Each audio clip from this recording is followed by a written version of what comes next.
જિલ્લા પ્રાયોજના અધિકારી લોધા સાહેબે અમને આપેલી માહિતી છે. એ માહિતીના આધારે અમે દાહોદ જિલ્લા અમારી ટીમ સાથે તમામ કામોની ચકાસણી કરી છે.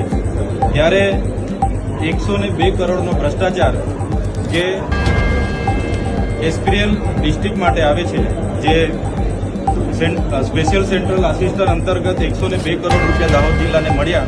એમાં 102 કરોડ રૂપિયામાં કોઈ પણ પંચાયતનો ગ્રામસભાનો ઠરાવ લેવામાં નથી આવ્યો, કોઈ પણ જાતની નિવિદા પાડવામાં નથી આવી, અને એક સંદીપ શાહ કરીને નવસારીની એજન્સી છે એને બારોબાર 102 કરોડના કામો પધરાવી દેવામાં આવ્યા છે, કોઈ પણ ટેન્ડર વગર, કોઈ પણ નિવિદા વગર. અને આ તમામ કામોનું એસ્ટિમેટ 10 ગણું વધારે છે. જે વસ્તુ બજારમાં 20 રૂપિયાની મળે છે એ વસ્તુનો ભાવ આમાં 200 રૂપિયા છે.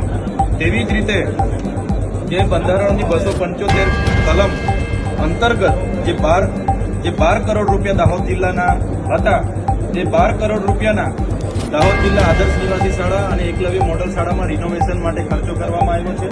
અને એમાં જે સામાન પૂરું પાડવામાં આવ્યું છે, તમામ સામાનની બજાર કિંમત કરતાં 5 ગણી બિલો ચૂકવવામાં આવ્યા છે.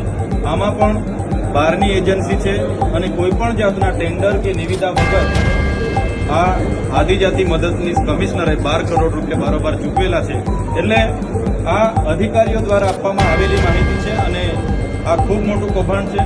આદિવાસી જિલ્લો હોય, પછાત જિલ્લો હોય, એના વિકાસ માટે જે કરોડો રૂપિયા વાર્ષિક આવે છે, એ કરોડો રૂપિયાને અધિકારીઓની લાગતી વળગતા એજન્સીઓને સાથે નેતાઓના ઇશારે એમને કામ આપીને 10 ગણું એસ્ટિમેટ બનાવીને બારોબાર રૂપિયા પધરાવી દેવામાં આવ્યા છે. ત્યારે જો આવનાર દિવસોમાં આમાં તટસ્થ કાર્યવાહી નહીં